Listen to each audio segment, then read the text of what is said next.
Di ruang publik hari ini, kita tidak hanya menyaksikan perbedaan keyakinan. Kita menyaksikan bagaimana kebenaran dipelintir, sejarah dipaksakan, dan teks suci ditarik ke arah yang bahkan tidak pernah dimaksudkan oleh penulisnya. Ironisnya, yang paling lantang berbicara seringkali bukan yang paling paham, tetapi yang paling berani mengklaim.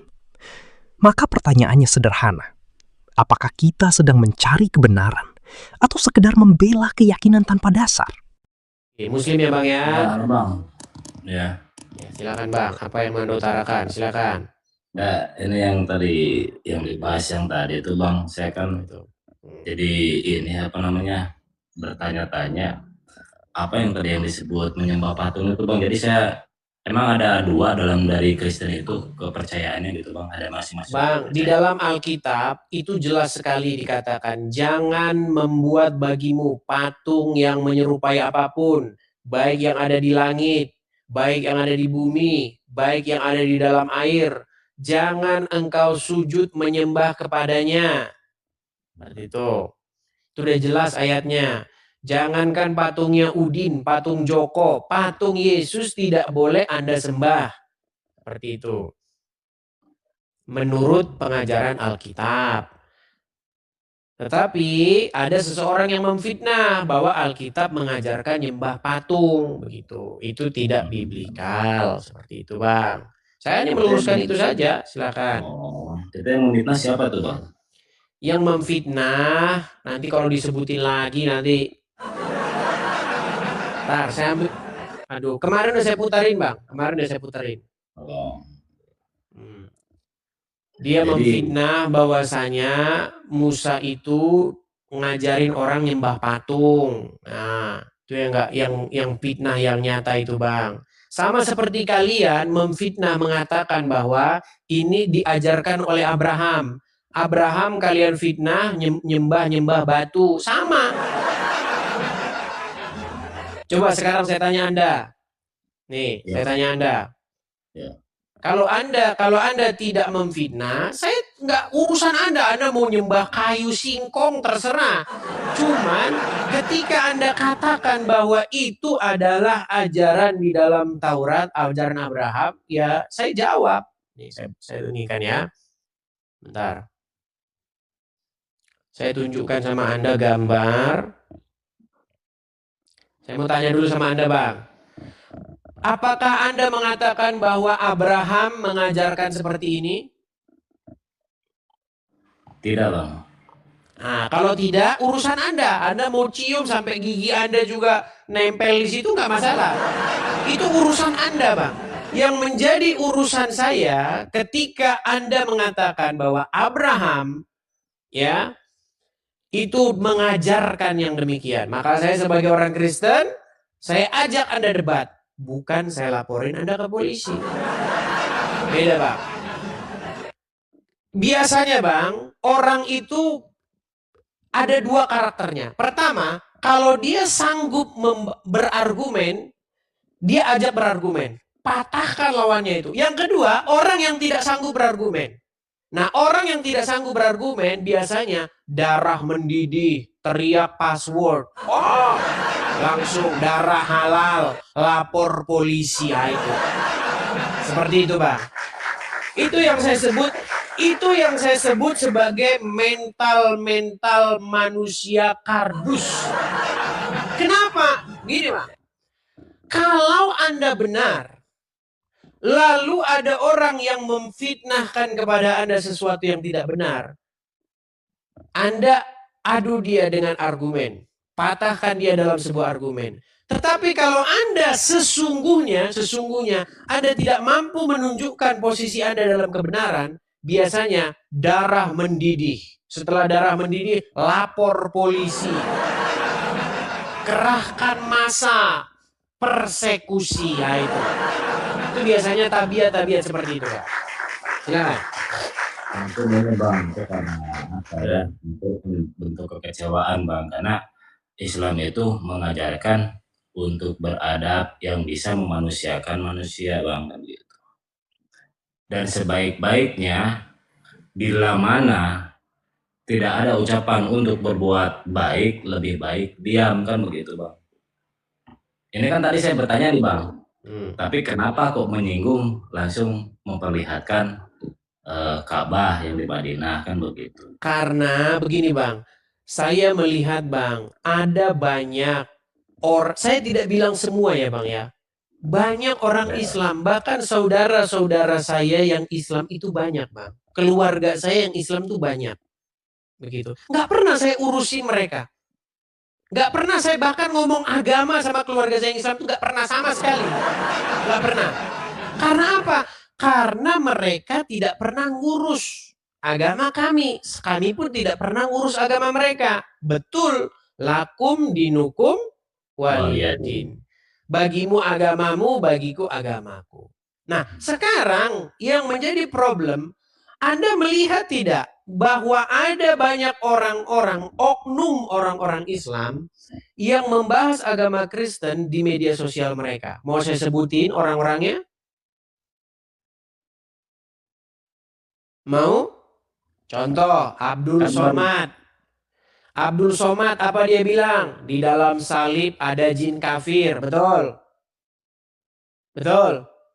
Nggak tahu itu karena bukan saya yang bilang Bang. Jangan bilang tak tahu Bang. Terus Abdul Somad mengutip Ulangan 18 ayat 18 di sebuah masjid. Di dalam masjid yang harusnya membahas Al-Quran, yang dibahas apa? Yang dibahas Alkitab. Di dalam Ulangan 18 ayat 18. Udah ganti kitab sucinya Abdul Somad. Terus siapa lagi? Zakir Naik. Yusuf Kala, ya. Yusuf Kala itu pernah mengundang seseorang bernama Zakir Naik. Ulama besar asal India. Semua orang muslim pada kenal dengan itu. Datang dia tur keliling Indonesia. 40.000 orang menonton pada waktu itu di stadion di Bekasi, ya. Pada waktu itu apa dia bahas? Jesus is Muslim, brother. Yesus adalah seorang Muslim. Saya bisa tunjukkan ayatnya di dalam Yohanes sekian. Maka saya Bang, sebagai orang Kristen, saya mau menjawab ini semua tuduhan-tuduhan ini. Makanya kalau Anda mau sembah patung Anda mau sembah batu, silahkan. Sembah pohon pisang, silahkan. Tapi kalau Anda tempelkan itu ke dalam Alkitab, saya sebagai orang Kristen tidak darah mendidih, tidak melaporkan Anda, tidak ingin mempersekusi Anda, apalagi mengeroyok Anda, tetapi saya ingin mengajak Anda berdebat. Nah, itu Bang. Terus apakah Tuhan Yesus mengajarkan untuk berdebat Bang? Oh ya, banyak di dalam Alkitab. Tuhan Yesus melakukan perdebatan berkali-kali dengan ahli-ahli Taurat, dengan orang-orang Farisi, dengan orang-orang yang membantah dia, berdebat. Tujuannya berdebat untuk apa tuh Bang? Untuk membuktikan kebenaran, supaya kebenaran itu terungkap, supaya kebenaran itu muncul. Begitu. Makanya Bang, ketika ada orang memfitnah bahwa Abraham pergi ke Mekah, lalu di sana dia cium-cium batu, maka ayo kita berdebat. Nah, orang yang kalah dalam perdebatan tersebut, argumen-argumennya lemah, terbukti bahwa dialah yang bohong. Saya tanya sama Anda, apakah Anda percaya bahwa Abraham ke Mekah? Percaya Bang. Oke, pertanyaan saya, memangnya Abraham dari mana kok dia harus ke Mekah? Silakan. Itu Bang, saya nggak mau jauh Bang, karena itu pasti kita kemana-mana larinya. Gak apa-apa, gini Bang, perdebatan itu adalah sesuatu yang nanti menyimpulkan satu kesimpulan bagi para penonton ini. Karena ada dua sisi nih. Satu pihak Muslim yang percaya Abraham ke Mekah, satu pihak Kristen yang tidak percaya Abraham ke Mekah. Karena perjalanan riwayat hidup Abraham itu tidak pernah ke Mekah. Nih, saya kasih petanya Bang ya. Nih Bang, saya kasih petanya. Misalnya saya buka Google Map. Jangan Google Map ya. Nih, peta. Saya bukakan dulu. Saya perbesar ya Bang ya. Nih Bang, saya balik dulu kamera saya. Ketika Anda menyembunyikan kebohongan, maka kebohongan itu akan terbukti. Menurut Alkitab Bang, Abraham berasal dari Ur Kasdim. Dia dari Ur Kasdim. Kemudian datanglah firman Tuhan kepada Abraham supaya Abraham ini apa? Pergi ke sebuah tanah. Tanah itu tanah apa? Tanah orang Kanaan berada di sini. Nah, Tuhan bersumpah kepada Abraham, sesungguhnya aku bersumpah bahwa aku akan memberikan tanah ini, ya, pandanglah ke utara, ke timur, ke selatan, dan ke barat. Aku bersumpah bahwa tanah ini akan kuberikan kepadamu dan kepada keturunanmu. Itu sumpah Tuhan kepada Abraham. Makanya ketika anak-anak Abraham berada di sini, di tanah orang Kanaan ini, mereka datang sebagai orang asing di sini. Terjadilah pada waktu itu kelaparan. Kelaparan yang sangat luar biasa. Akhirnya mereka apa? Mereka pergi ke Mesir. Mereka pergi ke Mesir. Dari sini mereka pergi ke sini. Nah, ketika mereka bertambah-tambah banyak di sini, ya, 400 tahun mereka ada di Mesir, mereka menjadi bangsa yang besar. Tuhan menepati janjinya yang dulu pernah disumpahkan kepada nenek moyang mereka. Sehingga apa? Sehingga Musa membawa mereka keluar dari tanah Mesir menuju tanah yang dulu pernah dijanjikan dengan sumpah kepada nenek moyang mereka. Itu ada dalam Al-Quran. Mau saya tunjukkan ayatnya dalam Quran? Boleh Bang. Baik. Itu didukung oleh, nih saya kasih tunjuk. Kalau Anda belajar bagus, kalau belajar itu akhirnya semua jadi tercerahkan. Jadi nggak ada kita debat-debat lagi. Ya kan ya? Saya tunjukkan ayatnya. Itu tertulis di dalam Quran surat Al-Maidah ayat yang nih. Al-Maidah. Kelihatan Bang? Nanti jangan dibilang ini bukan Al-Maidah. Kelihatan Bang. Oke. Wahai kaumku, siapa yang ngomong ini? Wahai kaumku. Yang ngomong Tuhan, siapa? Tuhan. Nabi Musa Bang. Aduh. Kita baca dari atas. Kita baca dari atas ya Bang ya. Supaya nggak kehilangan konteks dulu sebentar. Ini kok. Bentar Bang ya. Sabar. Al-Maidah 21. Oke. Nih ya, kelihatannya Al-Maidah 21. Sebelum ke 21, saya pulang dulu ke 20 biar tidak kehilangan konteks. Dan ingatlah ketika Musa berkata kepada kaumnya, "Hai kaumku, ingatlah nikmat Allah atasmu ketika Dia mengangkat nabi-nabi di antaramu dan dijadikannya kamu orang-orang merdeka dan diberikannya kepadamu apa yang belum pernah diberikan kepada seorang pun di antara umat-umat lain." Sebenarnya saya bisa tunjukkan ini dikutip dari mana Bang, tapi bukan itu bahasan kita. Terus, kedua satu. Hai kaumku, masih orang yang sama, masih Musa. Hai kaumku, masuklah ke tanah suci dalam kurung Palestina yang telah ditentukan Allah bagimu. Betul? Betul. Tanah Palestina ditentukan bagi siapa? Bagimu. Dan Mu di sini siapa? Yang mana Bang? Mu di sini siapa? Bani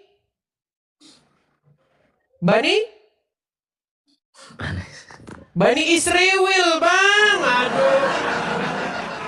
Ditentukan oleh Allah bagimu Bani Israel. Dan janganlah kamu lari ke belakang karena takut kepada musuh, maka kamu menjadi orang-orang yang merugi. Jadi ini berbicara mengenai tanah itu, tanah Filistin itu yang diserahkan kepada Bani Israel. Nah, makanya Bang, menjadi pertanyaan sekarang begini. Kenapa Musa tidak memimpin Bani Israel ke Sumedang kalau begitu Bang? Kenapa tidak dipimpin ke Sudan? Kenapa tidak dipimpin menuju ke Irak? Kenapa harus ke Palestina? Al-Quran tidak akan bisa menjelaskan ini. Penjelasan itu ada dalam Alkitab, Bang. Kesini lagi tadi. Bahwa dulu memang Tuhan pernah bersumpah kepada Abraham bahwa tanah ini akan diberikan kepada keturunan Abraham, Bani Israel. Nah, sekarang menjadi pertanyaannya, Bang. Ini Mekah, Ya, Bang. ini tanah orang Kanaan. Pertanyaan saya, Bang, dalam rangka apa Abraham dari sini menuju ke sini, Bang? Ngapain dia kurang kerjaan ke sini, Bang? Jelaskan kepada saya. Ada apa di sini? Kalau saya belum memahami sampai ke situ, Bang, karena Nah, ketika Anda tidak mampu menjelaskan, Bang, maka Anda disimpulkan sebagai orang yang pihak yang berbohong. Gampang kan itu loh, gak gitu, Bang. Jangan sikit-sikit darah mendidih. Lapor polisi. enggak, itu yang lapor polisi itu siapa, Bang? Kenapa bisa, Bang? Banyak, Bang. Banyak orang seperti itu, Bang. Kalah berdebat agama, tidak bisa membela agamanya, tidak bisa berargumen untuk menutupi kesesatannya dengan cara melapor polisi. Polisi digunakan sebagai alat untuk membungkam orang. Polisi digunakan sebagai alat untuk memberangus orang-orang yang berpikir. Itu, Bang. Makanya di negara-negara maju, Bang, coba lihat negara-negara maju. Orang bebas, Bang. Sesuatu itu bebas dikritik. Kebenaran nggak usah takut, Bang, dikritik, Bang. Apa yang ditakuti oleh kebenaran? Bukankah kebenaran itu akan menjulang tinggi? Sekalipun ada orang berusaha untuk menumbangkannya, nggak akan bisa. Makanya, Bang, di negara-negara maju, orang itu bebas dia. Ngomongin agama itu bebas. Tetapi tidak boleh yang namanya melukai. Begitu, Bang. Betul, Bang. Nah, silakan. Mau yang bagian mana yang mau Anda bantah? Coba, ketika Anda tidak mampu menjelaskan tujuan Abraham ke Mekah, di situ terbukti bahwa argumen Abraham ke Mekah itu menjadi argumen yang lemah. Dalam Alkitab, Abraham itu pergi ke Palestina. Waktu itu nggak disebut Palestina, Bang. Disebut sebagai tanah orang Kanaan. Kenapa? Kok ke situ? Karena Tuhan ingin memberikan tanah itu kepada dia dan kepada keturunannya. Pertanyaannya lagi, kenapa kok diberikan kepada dia dan kepada keturunannya? Karena apa? Karena Tuhan ingin membentuk satu bangsa yang daripadanya nanti Mesias berasal. Yang daripadanya nanti datang juru selamat umat manusia. Itulah Yesus, Tuhan kami. Seperti itu. Nah, kenapa? Lalu bagaimana dengan penduduk negeri itu? Bukankah negeri itu juga sudah ada penduduknya? Ya. Pada waktu itu, tanah itu didiami oleh banyak bangsa. Bangsa yang paling besar pada waktu itu adalah orang Kanaan. Selain ada juga orang Filistin. Ya, ada orang Kanaan, ada orang Yebus, ada orang Amalek. Banyak di situ bangsa di situ yang diam. Nah, kenapa Tuhan kok bisa ingin mengusir? Karena bangsa itu digambarkan oleh Tuhan sebagai bangsa yang jahat. Begitu. Apa kejahatan bangsa itu? Kejahatan bangsa itu sungguh luar biasa pada waktu itu digambarkan dalam Alkitab. Mereka pada waktu itu adalah umat yang sering membakar anak-anaknya untuk dipersembahkan kepada Molok. Begitu. Kepada Baal. Itulah pada waktu itu bangsa itu. Sehingga dipandang oleh Tuhan sebagai kekejian. Makanya pada waktu itu Tuhan murka dan ingin memunahkan mereka dari muka bumi. Untuk menggantikan mereka dengan satu bangsa yang lain. Itu kata Alkitab, Bang. Seperti itu. Kenapa, Bang, anak-anaknya dibunuh itu, Bang? Karena mereka melakukan ritual-ritual seperti itu. Mereka membakar anak-anak mereka dan dipersembahkan kepada Molok. Itu ritual-ritual mereka. Seperti itu. Maksudnya dalam artian dalam kurung ritual-ritual itu tuh seperti apa, Bang? Ritual keagamaan mereka. Mereka punya agama, ya mereka pada waktu itu menyembah Molok. Dewa Molok. Ini Dewa Molok tuh gambarnya seperti ini. Itu penemuan-penemuan arkeologi membuktikan semua itu, Bang. Contoh ya, saya kasih contoh ya.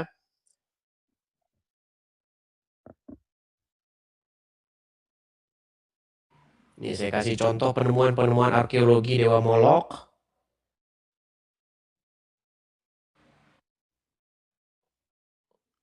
Kalau dari ini seperti gambar ini cuma gambar sih, Bang. Belum ada foto. Nih, seperti ini kira-kira, Bang. Jadi mereka mempersembahkan persembahan mereka itu. Mereka membakar anak-anak mereka di hadapan Molok. Nih, kalian lihat nih ada gambar bayi. Nah, dibakarlah bayi ini. Nah, mereka biasa melakukan ritual-ritual seperti itu. Nah, mereka biasa melakukan ritual seperti itu di sebuah lembah. Nama lembah itu kepunyaan dari seseorang yang bernama Hinom. Hinom namanya. Nah, Hinom ini punya keturunan. Nah, keturunan itu anak. Itu bahasa Ibraninya itu Ben. Ben. Kalau bahasa Arabnya itu bin. Contoh, bin Tono berarti anak Tono. Ya kan? Nah, makanya Benyamin itu Benyamin, anak kesukaran atau anak kegembiraan itu namanya. Benyamin begitu. Nah, pada waktu itu lembah ini ketika lembah ini sudah diratakan oleh orang Israel dan dijadikan sebagai tempat pembuangan sampah, kepemilikan tanah itu milik seseorang dari keluarganya Hinom, makanya disebut lembah Ben Hinom. Nah, lembah itu bahasa Ibraninya gen. Geh gitu. Gehinom. Dari situlah muncul istilah jahanam itu dari situ. Gehinom di dalam bahasa Yunani diserap dalam bahasa Yunani jadi Gehinom, diserap dalam bahasa Arab jadi jahanam.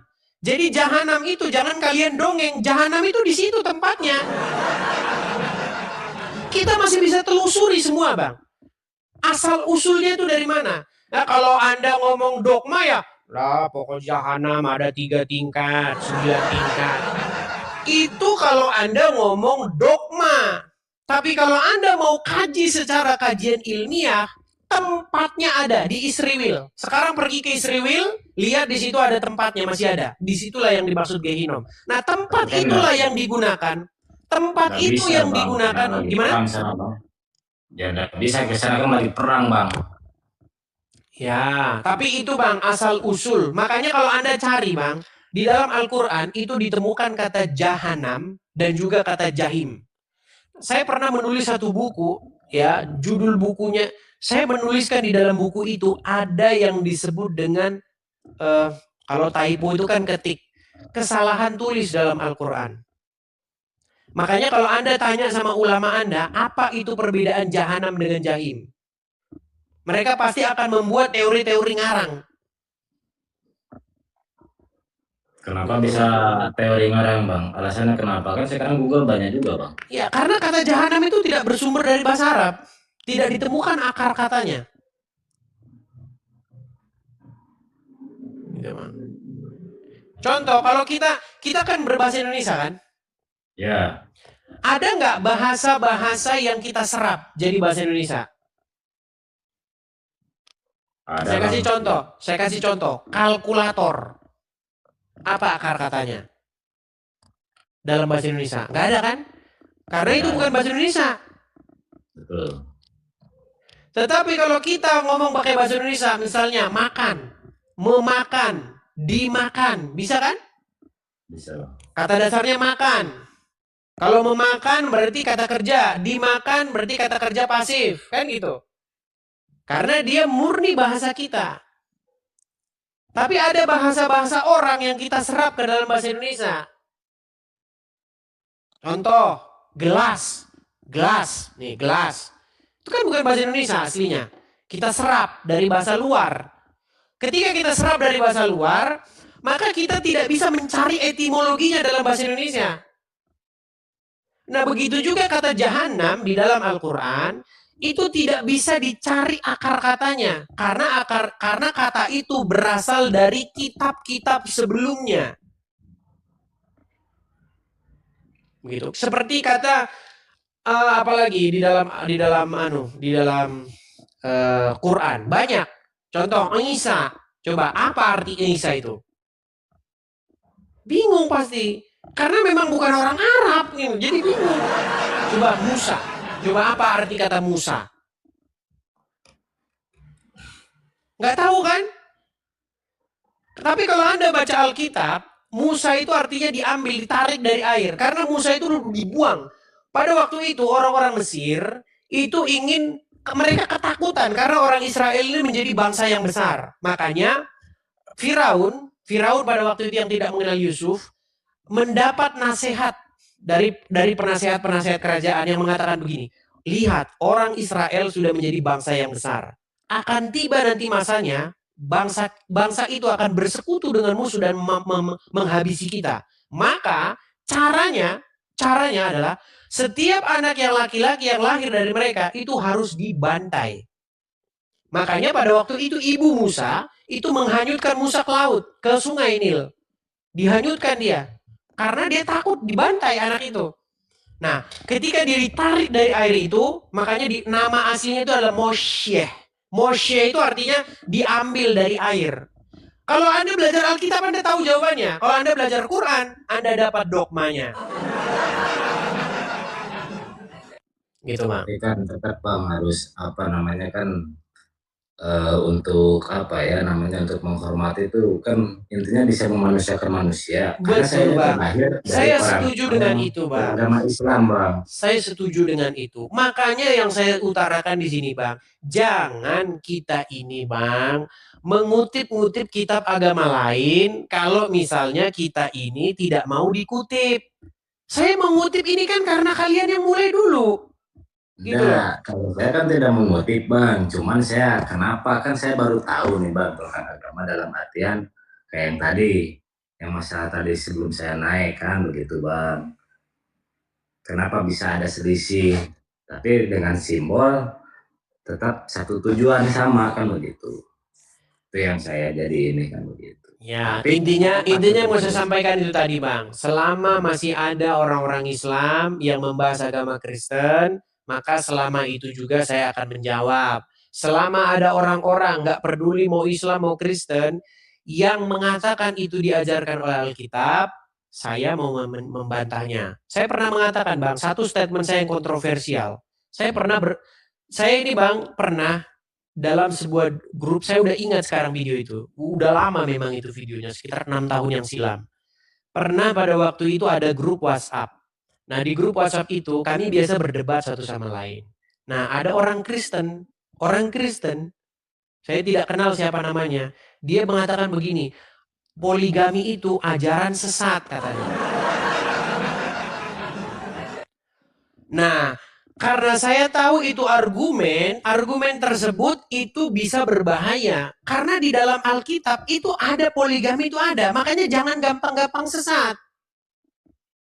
Nah, makanya saya undang itu orang-orang yang suruh coba naik ke sini. Naik ke sini. Gitu loh. Silakan. Berarti itu termasuk memancing berarti, Pak? Nggak disedangkan kan?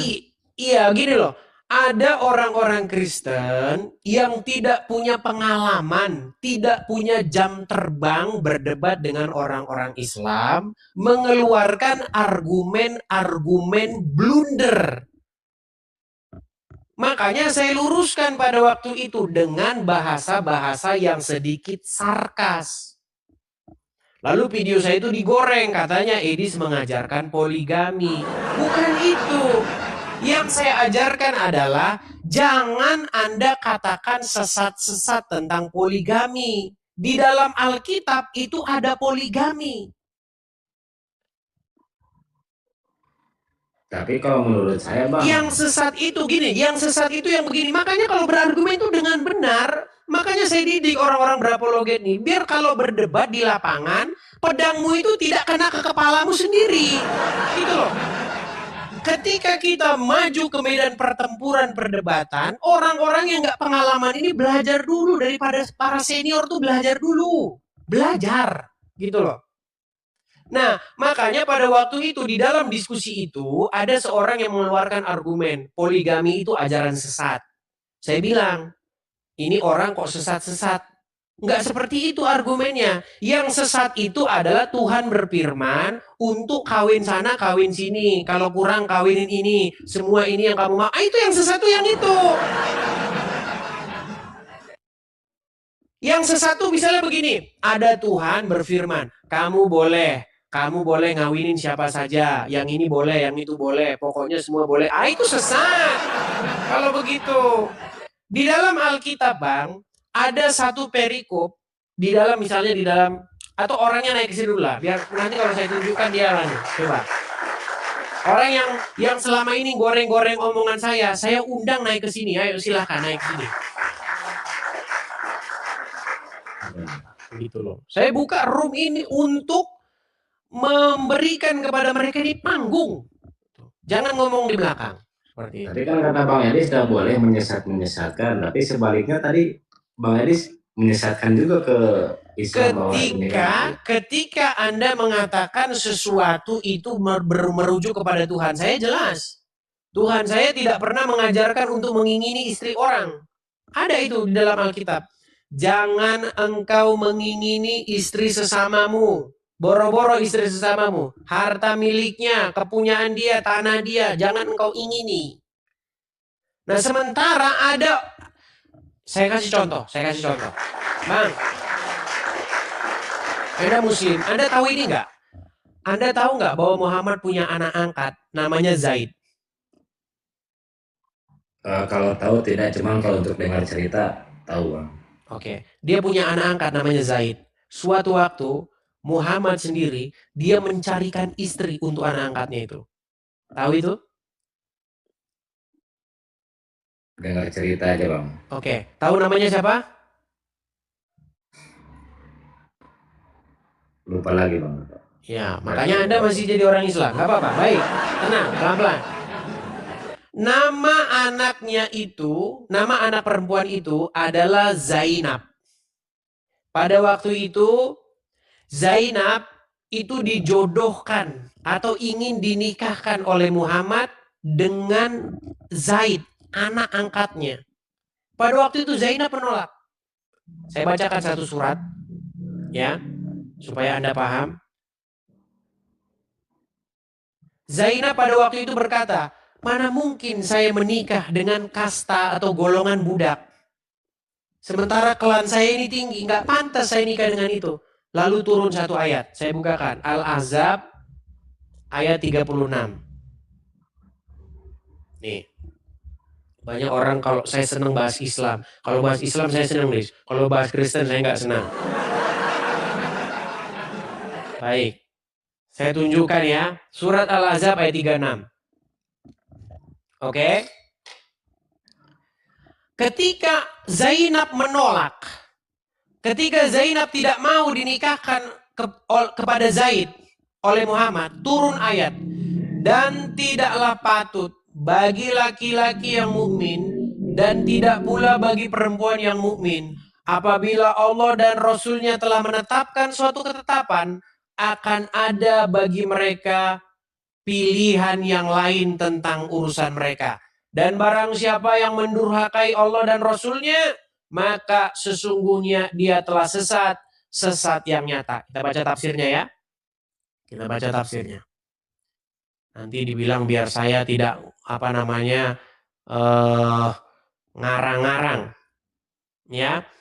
Ayat ini diturunkan bagi Zainab binti Jahzi, putri dari paman Rasulullah, ketika Rasulullah berkata kepada Zainab, aku hendak menikahkanmu dengan Zaid bin Haritsah, sebab aku telah merelakannya bagimu. Namun dia menjawab, wahai Rasulullah, tetapi aku tidak merelakannya untuk diriku, sedangkan aku adalah kerabat kaumku dan anak dari paman engkau.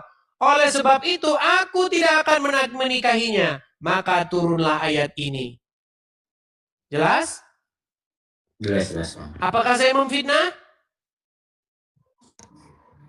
Nah itu nggak tahu saya bang, karena saya tugasnya tidak Jangan mau tidak mereka. tahu bang, ini bang, ini jelas ini bang, ini tafsir Zabdatut tafsir min Fatil Qadir. Jelas nih bang, saya nggak ada bang, nanti saya lagi dibilang nafsir. Maksud saya kan belum tahu bang dari kedalaman situ. Iya, tapi tertulis seperti itu tidak ini? Tertulis seperti itu tidak dalam tulisan ini? Saya tidak mau membetulkan bang, karena takutnya banyak sekarang kita. Baik, Anda nanti bisa cross check dan Anda nanti bisa tanya kepada Ustadz Abdul Somad. Kenapa Abdul Somad tidak berani, tidak mau dia menerima tantangan saya? Udah saya gembar-gemborkan. Kalau Ya, dalam pikiran saya, kenapa Abdul Somad tidak mau? Karena menurut analisa saya, karena mungkin dia takut nanti sepanjang diskusi ini dia akan mengiyakan saya terus. Nah, sekarang yang menjadi permasalahan begini. Kalau Muhammad memilihkan jodoh, Anda lah ada Rasulullah ngambil satu perempuan diberikan kepada Anda sebagai istri. Menurut Anda, rumah tangga Anda akan baik atau tidak? Ini Rasul yang milihin ini. Coba. Nah kalau dengan untuk zaman sekarang ya bakalan tidak baik-baik bang. Sebentar, saya ulangi lagi. Kalau orang tua Anda memilihkan Anda jodoh, mengambil seorang perempuan untuk menjadi istrimu, menurut Anda, harapan Anda, pilihan orang tua yang baik nggak? Baik bang. Pasti yang baik. Tidak mungkin pilihan orang di perapatan kan? Kalau orang di perapatan asal comot saja perempuan. Setelah sampai rumah tidak bisa masak. Tidak bisa nyuci. Tidak bisa bersih-bersih rumah. Kerjanya tiap hari cuman nggak tahu ngapain, tidur terus. Nah, karena ini Rasul yang memilih, bayangkan Rasul yang memilih. Menurut Anda, pilihan yang baik nggak? Ya kalau untuk dengan keyakinan ya baik, karena. Tapi tahu Anda yang terjadi apa? Tahu yang terjadi terhadap rumah tangga itu apa? Hancur bang. Hancur. Rumah tangga mereka retak, hancur. Dan ketika itu terjadi, Anda tahu apa yang turun ayat? Anda tahu turun ayat apa? Belum bang, belum tahu. Saya bacakan ayat selanjutnya. Nih, saya bacakan ayat selanjutnya ya, biar Anda paham dengan Al-Quran Anda. Karena banyak orang Islam itu tidak mengerti isi Qurannya, Bang.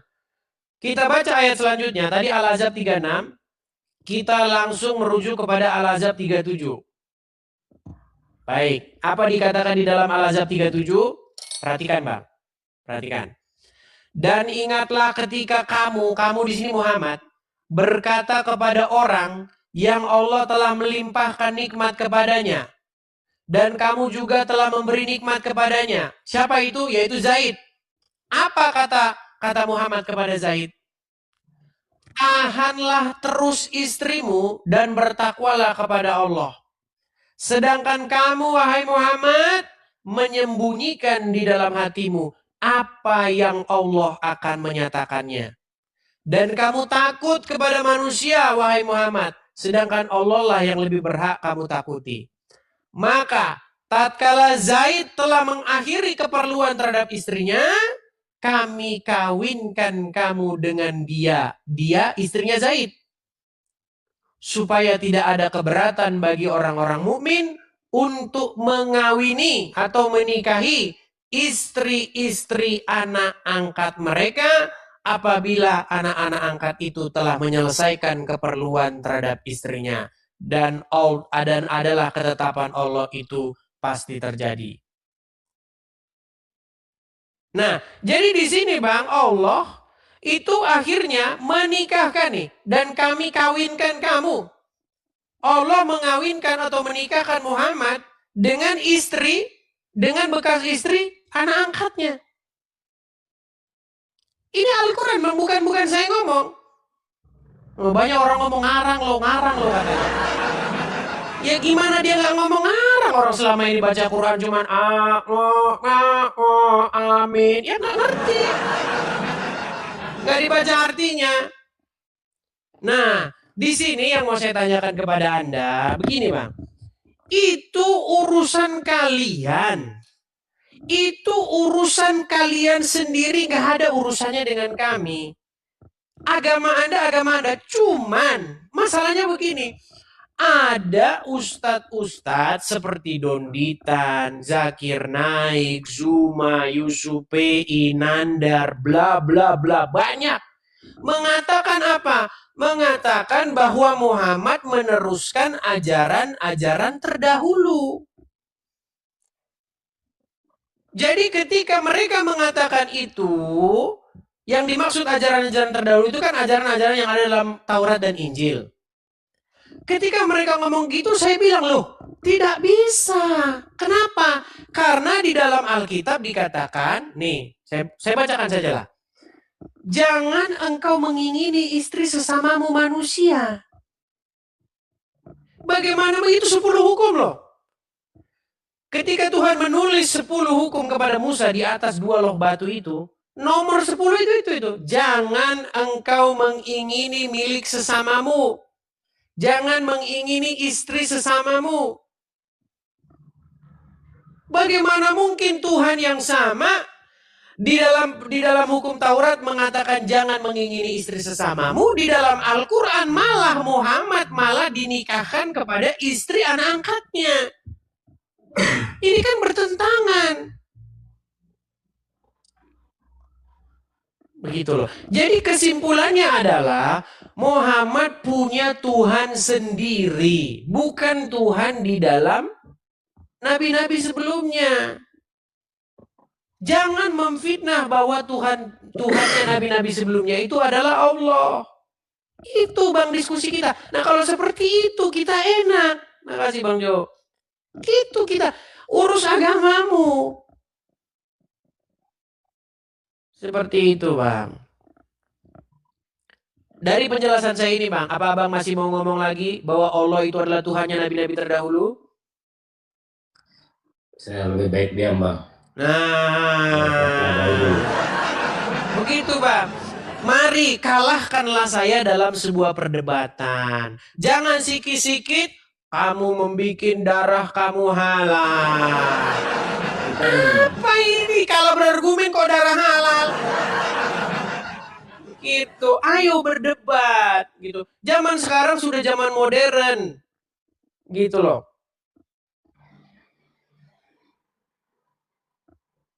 Kalau tidak bisa berargumen, persekusi. Kumpul ormas kumpul lapor. Gimana? Cuman ya jangan sampai detail Bang. Jangan sampai menjelekkan Islam, Protestan. Apakah tadi saya menjelekkan Bang? Coba, gini, mungkin saya salah. Coba Bang, saya mau membuka diri saya Bang. Di mana yang menjelekkan coba Bang? Ayo. Menjelekannya tuh supaya gimana ya? Supaya orang Islam ini marah Bang, kasihan juga Bang, dalam artian Bang, dari hati kecil saya yang paling dalam Bang, saya tidak ada mancing-mancing seperti itu Bang. Saya berusaha untuk diskusi itu memilih diksi yang baik-baik begitu. Dengan faktanya Bang kan banyak yang emosi sama Bang Edis tuh. Ya karena mereka Bang, itu menganggap itu adalah fitnah. Makanya saya beri kesempatan. Bahkan kalau orang marah itu saya suruh tarik napas dulu. Kamu marah, tarik napas. Hembuskan. Tarik napas lagi. Hembuskan. Biar dia tenang, gak marah-marah. Jangan emosi, itu kepala dingin saja gitu loh. Coba yang mana yang menurut Anda itu merupakan contoh memancing-mancing atau apa gitu silahkan. Memang kadang-kadang sih ada bahasa-bahasa saya akui. Bahasa-bahasa saya yang sedikit agak bagaimana begitu. Makanya coba biar saya bisa memperbaiki diri gitu. Silahkan yang mana. Juga sama Bang Edis, karena Bang Edis langsung detail dengan apa adanya yang ada di dalam hadis kan begitu. Makanya Bang Adis berani cepat ceplos kan begitu, tapi tidak dalam kurung, tidak dibatasi kan begitu. Ya, kalau masalah seperti itu Bang, saya setuju Bang. Artinya kita kalau berdebat, berdiskusi begini untuk memilih atau menghindari diksi-diksi yang dia itu gimana ya, cenderung akhirnya itu memancing amarah, begitu kan? Tetapi Bang, kalau kita mau adil Bang, wah channel lain lebih parah Bang. Coba Abang lihat Juma. Nah, coba Abang lihat, itu lebih parah. Bahkan Bang ya, nih, saya kasih contoh narasi-narasi kalian. Saya nggak pernah loh bernarasi seperti ini. Saya kasih contoh ya. Misalnya nih, kita buka di sini Edis TV sebentar ya. Biar Abang lihat kalau yang muslim itu berdebat gimana Bang. Edis TV. Akun saya itu ada 2. Saya punya 2 akun. Nah ini akun saya yang satunya Bang ya.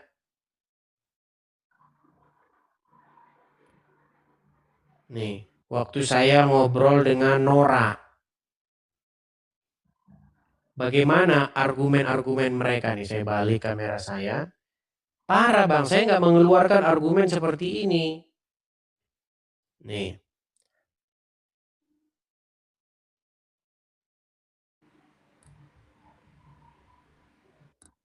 Nih Bang, ya Anda dengar saja. Saya dulu kan Kristen nih, ya kan? Saya dulu Kristen. Jadi karena saya baca Yesus menjanjikan perempuan lonte masuk dalam kerajaan Allah duluan, memang dulu jujur saya melonte dulu. Melonte. Melonte sama siapa? Mau tahu kalian? Mau tahu? Mau tahu nggak? Saya lonte sama siapa? Ayo. Mau tahu nggak? Saya nanti kalian nanti. Mau tahu nggak saya melonte sama siapa? Loh, karena apa? Makanya saya bilang, saya menyesal sekali. Kenapa dari awal tidak saya baca itu? Kalau tidak lebih enak saya melacur. Iya kan? Kan Yesus mengatakan, pemungut bea cukai dan wanita pelacur akan mendahului kamu masuk ke dalam kerajaan Allah. Saya kalau tahu kayak begitu, saya bilang sama mak saya dengan adik-adik saya dan kakak saya, weh, ayo melacur kita. Yesus menjanjikan duluan, gak ada gunanya kita berbuat baik, ayo melacur kita. Terus nanti kalau laki-laki datang bapakku, kalian melacur terus saya ngapain? Pak, boleh bapak kau ini pelacur. Jadi begini, Kristen ini yang perempuan pelacur, ya kan? Yang laki-lakinya suka melacur. Kan itu. Itu kalau mereka itu, bagaimana menurut Anda? Saya coba kalau ada video-video saya seperti itu, lompat saya dari Monas, nggak ada. Nah, tapi walaupun demikian, saya sebagai seorang Kristen, saya tidak punya watak darah mendidih, lapor polisi, enggak. Tidak. Saya maklum saja. Kenapa? Karena orang tersebut IQ-nya separuh, otaknya separuh. Karena dikatakan, Muhammad berkata bahwa akal perempuan itu separuh laki-laki. Otaknya separuh. Jadi saya maklum saja. Gini Bang, begini. Di dalam Alkitab, Tuhan Yesus pernah berkata begini, sesungguhnya perempuan-perempuan sundel, ya, itu akan mendahului kamu masuk kerajaan surga. Lalu ditangkap oleh dia. Kalau begitu jadi perempuan sundel saja. Ini Bang, makanya orang ini kadang-kadang karena sering mungkin kepalanya itu terbentur, jadi aneh dia. Saya bacakan ya Bang ya. Maksud dalam Alkitab itu bukan seperti itu. Saya tunjukkan di dalam Alkitab. Saya senang kalau ada orang itu mau belajar Alkitab tuh saya senang. Itu bahkan lebih penting daripada saya loh. Lebih penting bagi saya daripada ngurusin agama Islam. Betulan. Lebih penting bagi saya menjelaskan Alkitab daripada ngurusin agama Islam. Bentar ya. Bentar. Sabar Bang, 30 detik ya.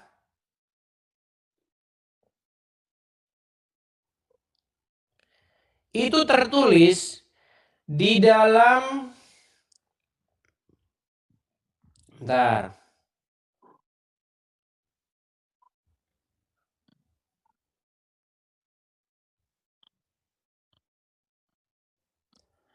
Saya bukakan dulu ya. Sabar teman-teman ya, sabar. Matius 21 ayat yang ke-31. Tapi sebelum yang ke-31, saya mau bacakan dulu konteksnya ya. Kenapa kok bisa seperti itu? Perhatikan. Kelihatan ya? Nih.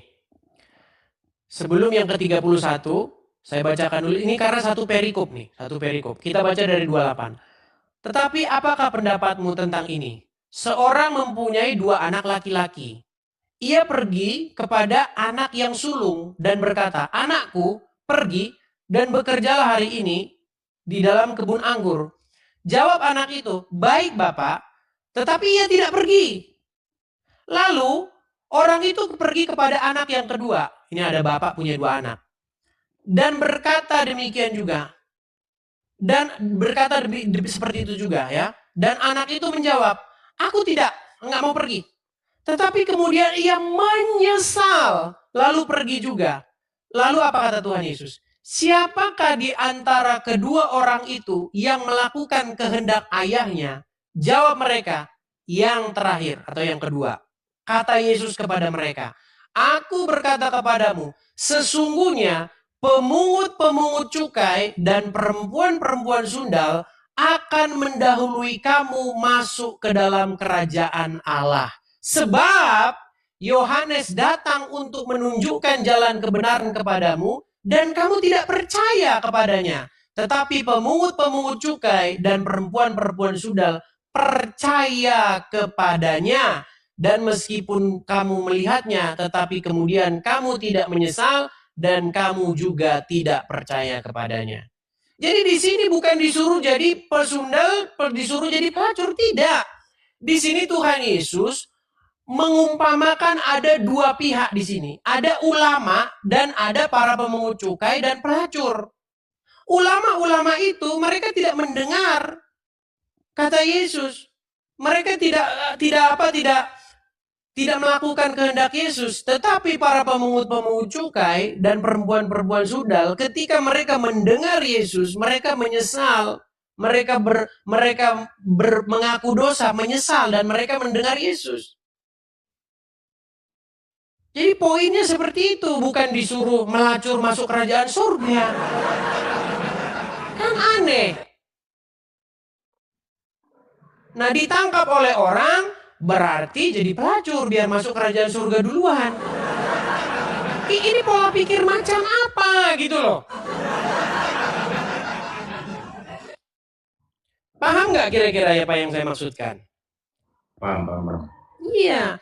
Kenapa Tuhan Yesus mengatakan bahwa pelacur, pemungut cukai akan lebih dahulu masuk kerajaan surga ketimbang orang-orang ahli Taurat ini, para ulama ini? Karena ketika Yesus berbicara, para ulama itu menolak Yesus, tidak percaya.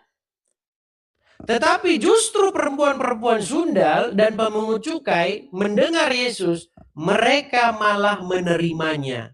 Mereka menyesal, bertobat dan menerimanya. Tapi tidak kepada para ahli Taurat, alim ulama. Lalu dipelintirlah oleh Nora. Bukan dipelintir sebenarnya, karena otaknya yang separuh itu nggak nyambung. Begitu. Nah ini Bang, yang saya lakukan tuh seperti itu. Saya melakukan yang namanya tugas apologetika. Apologia itu, apologis itu adalah seseorang yang mempertanggungjawabkan imannya ketika imannya itu dipertanyakan. Atau salah artikan oleh seperti Nora tadi, seperti Abdul Somad, seperti Donditan, seperti Juma dan kawan-kawan. Begitu.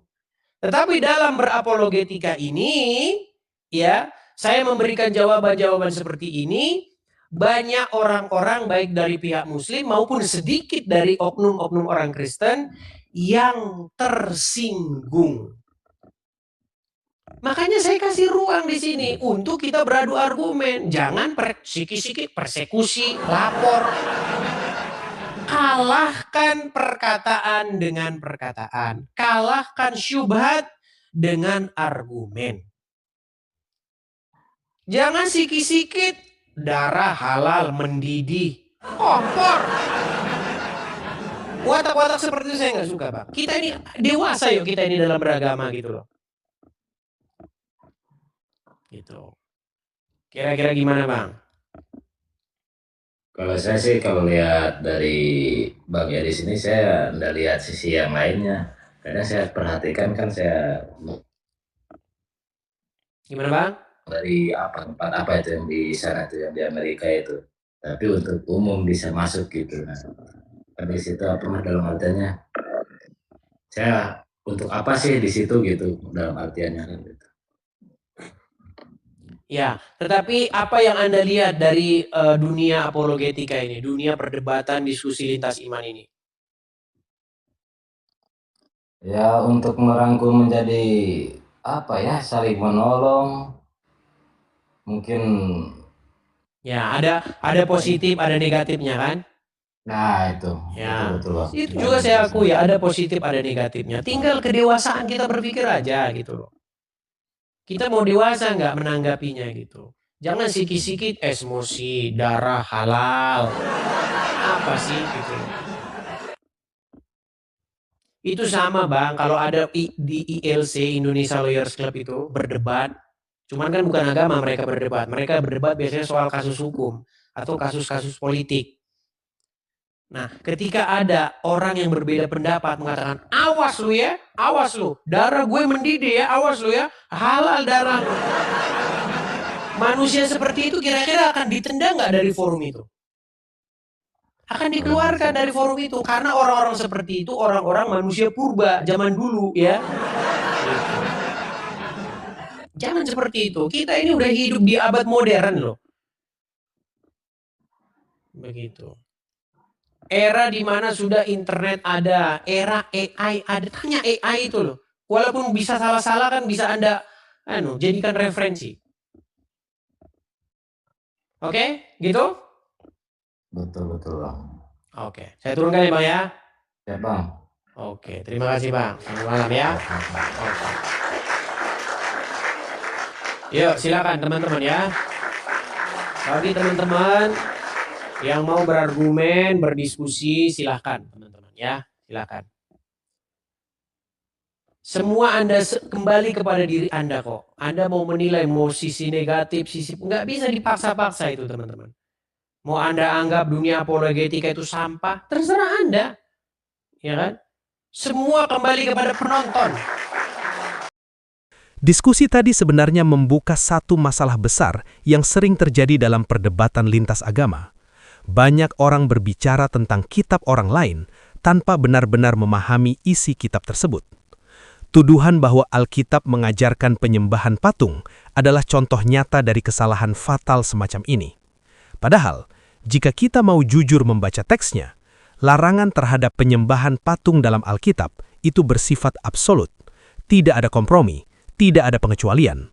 Bahkan representasi apapun yang dijadikan objek penyembahan secara tegas ditolak. Ini berarti tuduhan bahwa umat Kristen diajarkan menyembah patung bukan hanya keliru, tetapi merupakan bentuk misrepresentasi yang serius. Di titik inilah, Edis mengambil posisi yang menurut saya cukup konsisten. Jika ada tuduhan, maka jawab dengan argumen, bukan dengan emosi. Ini adalah prinsip dasar dalam setiap diskusi yang sehat. Sebab kebenaran tidak pernah lahir dari teriakan, apalagi dari tekanan sosial. Kebenaran lahir dari kemampuan untuk menjelaskan, menguji, dan mempertahankan sebuah klaim secara rasional. Namun, yang menarik adalah, Edis tidak berhenti di situ. Ia masuk lebih dalam ke persoalan yang sering dianggap sepele, tetapi sebenarnya sangat mendasar, konsistensi narasi sejarah. Ketika muncul klaim bahwa Abraham pergi ke Mekah, Edis tidak sekedar mengatakan tidak benar. Ia membedah alur perjalanan Abraham berdasarkan teks yang ada, dari Ur Kasdim menuju Tanah Kanaan, lalu keterkaitannya dengan Mesir, semuanya memiliki alur yang jelas, terstruktur, dan bisa ditelusuri. Pertanyaan sederhana yang diajukan Edis sebenarnya sangat kuat secara logika. Dalam rangka apa Abraham pergi ke Mekah? Apa konteksnya? Apa tujuan historis dan teologisnya? Dan disinilah terlihat kelemahan argumen lawan. Tidak ada penjelasan yang memadai, tidak ada narasi yang utuh. Yang ada hanya keyakinan tanpa penopang argumentasi. Ini penting untuk digarisbawahi. Dalam diskusi rasional, keyakinan tidak otomatis menjadi kebenaran. Keyakinan harus bisa diuji, dan ketika diuji, ia harus mampu berdiri, bukan runtuh oleh pertanyaan sederhana. Eddis juga menyoroti fenomena yang lebih luas, standar ganda dalam berdiskusi. Ketika tokoh-tokoh tertentu mengkritik atau bahkan menyerang ajaran agama lain, itu dianggap biasa, bahkan seringkali dibungkus sebagai dakwah atau klarifikasi. Namun ketika ada respons balik, tiba-tiba itu dianggap ofensif, tidak sopan, atau bahkan layak dilaporkan. Ini bukan diskusi yang sehat. Ini adalah upaya menguasai narasi tanpa memberi ruang bagi koreksi. Lebih jauh lagi, Eddis mengkritik kecenderungan menggunakan tekanan eksternal seperti pelaporan atau mobilisasi massa ketika argumen tidak lagi mampu bertahan. Ini adalah ciri klasik dari kelemahan intelektual. Ketika logika tidak cukup kuat, maka kekuasaan dijadikan alat. Padahal, dalam tradisi intelektual yang matang, argumen dilawan dengan argumen, bukan dengan intimidasi. Masuk ke bagian lain yang tak kalah menarik, Eddis mencoba menunjukkan bahwa beberapa konsep yang dianggap orisinal ternyata memiliki jejak historis dari tradisi sebelumnya. Contohnya soal istilah Jahanam yang ia kaitkan dengan Gehenna atau lembah Hinnom. Terlepas dari setuju atau tidaknya kita terhadap interpretasi tersebut, satu hal yang jelas, Eddis sedang mengajak audiens untuk berpikir lebih dalam, untuk tidak menerima sesuatu secara mentah-mentah hanya karena itu sudah lama dipercaya. Ini adalah pendekatan yang berbahaya bagi mereka yang tidak siap berpikir, tetapi sangat penting bagi mereka yang ingin mencari kebenaran. Namun, di tengah semua kritik dan argumentasi yang tajam, ada satu poin penting yang sering luput diperhatikan. Eddis tidak melarang orang untuk percaya. Ia tidak memaksa orang untuk meninggalkan keyakinannya. Yang ia tuntut hanyalah satu hal, kejujuran. Jika Anda ingin percaya sesuatu, silakan. Tetapi jangan memaksakan keyakinan itu sebagai ajaran kitab tertentu jika Anda tidak bisa membuktikannya. Jangan mengutip jika Anda sendiri tidak memahami konteksnya, dan jangan menyerang jika Anda tidak siap diserang balik dengan argumen. Karena pada akhirnya, diskusi seperti ini bukan soal menang atau kalah. Ini soal siapa yang konsisten, siapa yang jujur, dan siapa yang benar-benar memahami apa yang ia bela. Kebenaran tidak membutuhkan pembelaan yang emosional, apalagi represif. Kebenaran hanya membutuhkan satu hal, keberanian untuk diuji. Dan jika sebuah keyakinan runtuh hanya karena satu pertanyaan sederhana, maka mungkin yang rapuh bukan pertanyaannya, melainkan keyakinan itu sendiri. Jadi sebelum kita sibuk menyalahkan orang lain, mungkin ada baiknya kita bertanya pada diri sendiri, apakah yang kita bela ini benar-benar kebenaran, atau hanya sesuatu yang selama ini tidak pernah kita berani pertanyakan?